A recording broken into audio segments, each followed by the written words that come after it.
Hi and welcome to The Winning Factor.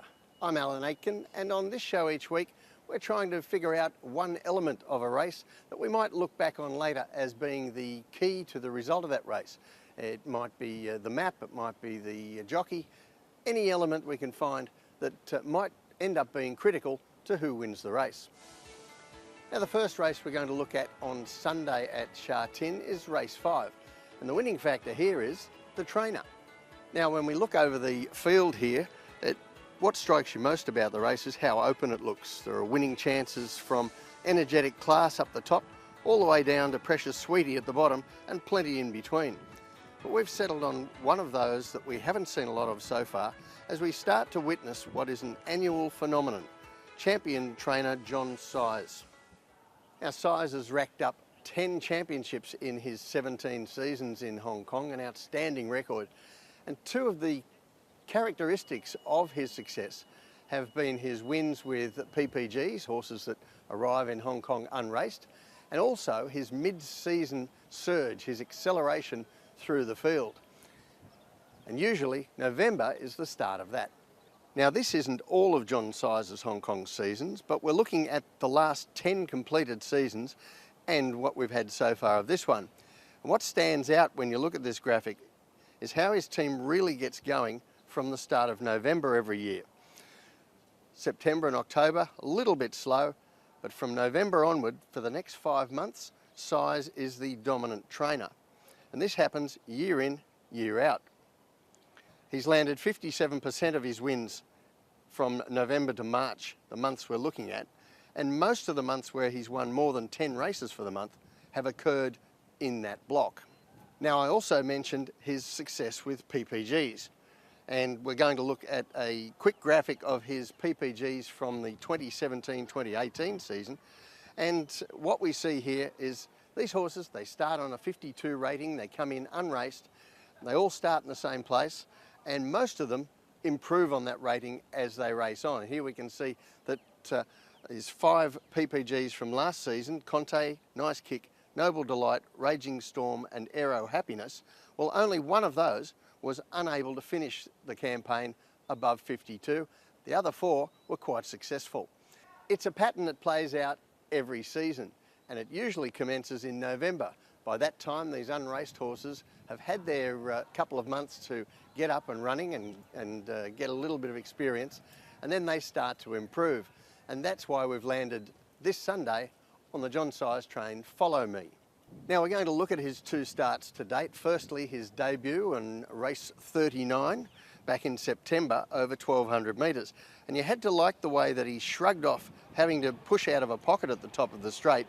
And then he was able to match the finishing effort of a more experienced horse and a subsequent winner, Khaki, as they run down to the line, the horse in the dark colours on his outside. That was an excellent debut, and then he went on to 1400 metres for his second run in race 95. This time he was ridden more patiently in midfield, but Sam Clipperton did manage to latch onto the back of the eventual winner, Fortunate Runner.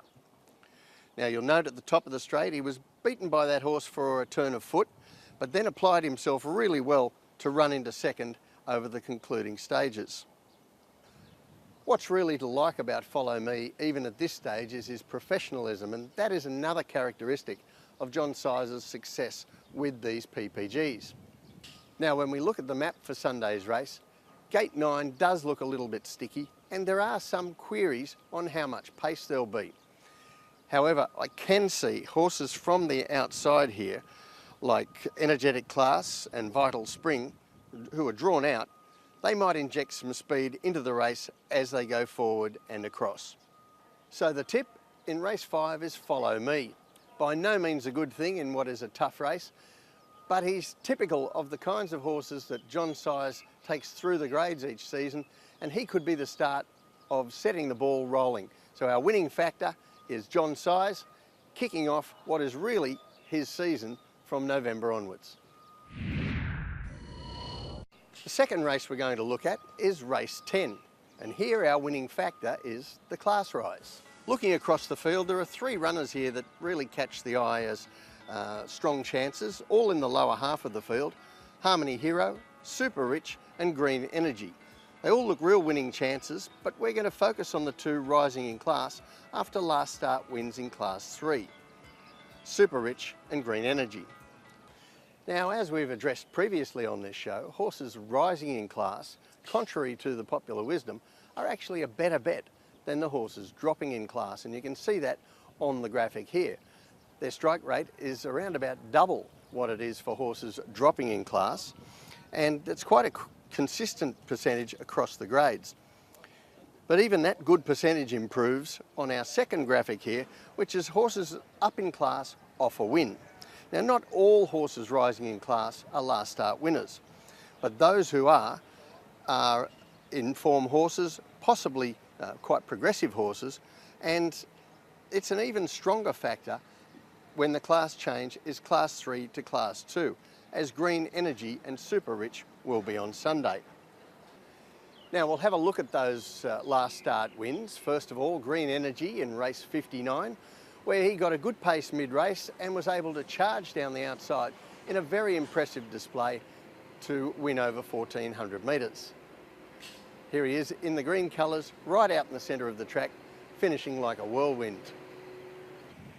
Now, 4 races later, Super Rich also made the graduation from Class 3 to Class 2 with this win over 1,200 metres. And the favourite on this occasion, he made the favourite backers, well, suffer a little bit before he got the job done.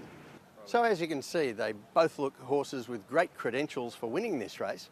How do we separate them? Well, we're going to do that by virtue of position in running.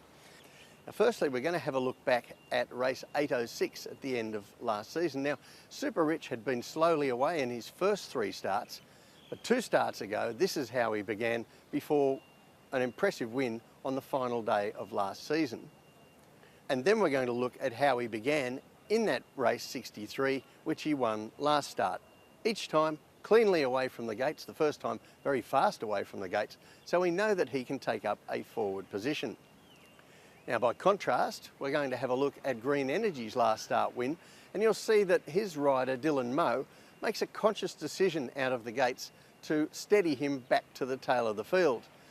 Now, considering he was successful that way, that's more than likely the way that he's going to be ridden again this time. And when we look at the map, he's got gate 11, which doesn't really leave him too many options but to go back. While Super Rich, drawn closer in, is probably going to bounce out and take a position in what looks a tactical sort of race.